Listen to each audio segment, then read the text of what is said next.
Welcome back to the Top Shelf, my Criterion review series. My name is Ernest Whiteman III. I'm a Northern Ramapo filmmaker, artist, writer, and media educator. And we're taking a look at the top shelf of my media collection, which contains my Criterion collection.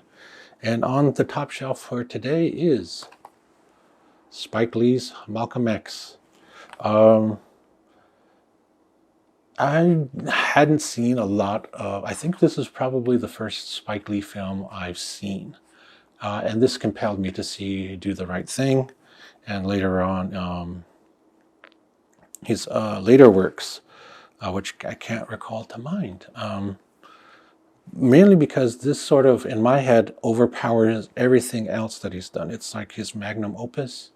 It's a biography of the civil rights Muslim leader, Malcolm X, that's played by the great Denzel Washington. So, of course, this is Spike Lee joint. This is an upgrade to Blu-ray, but it's also an upgrade to the Criterion collection, as I do have the standard DVD. Again, probably my most favorite Spike Lee film.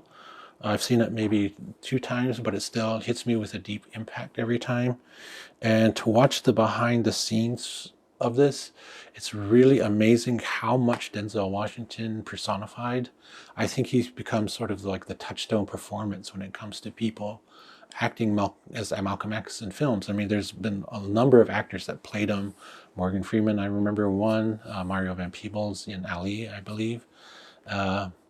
But he was so into the personification that, you know, he would make up, while they were filming the historical speeches, he would continue on in character and sort of extend these speeches with his own words. And people didn't know the difference. Even the people that were there were saying, did Malcolm really say that? And because it sounded so, you know, he was so in tune with the character.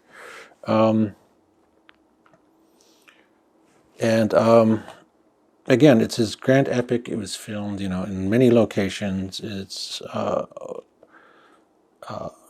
beautifully shot, beautifully acted, beautifully scripted. A masterwork, I think, by Mr. Spike Lee, and I hope people remember him for this one amongst many others. And it does bring to the collective consciousness, I knew at the time in the 90s, the existence of Malcolm X. I mean, they sort of branded him because everybody started wearing X hats. But just the idea that he continued on a legacy, you know, beyond his own life, speaks to the power and impact that Malcolm X has had in not only the Black and African American communities, but in other communities as well. This is a touchstone of, you know, how do you resist, and how do you resist power, and how do you speak to the powers that you were once part of. And so as you can see, I'm so excited to talk about this one that I forgot to put my glasses away so I'll just say it again. We'll break out the glasses. This one they made super hard to read for some reason. Malcolm X is from 1982. It's 201 minutes.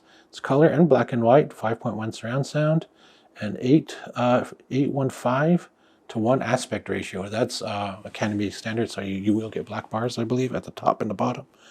This includes a 4K digital restoration compressed to Blu-ray, supervised by cinematographer Ernest Dickerson with 5.1 surround sound, remastered audio commentary from the 2005 featuring director Spike Lee, Dickerson, editor Barry Alexander Brown, and costume designer Ruth E. Carter. New conversation between Lee and writer Barry Michael Cooper.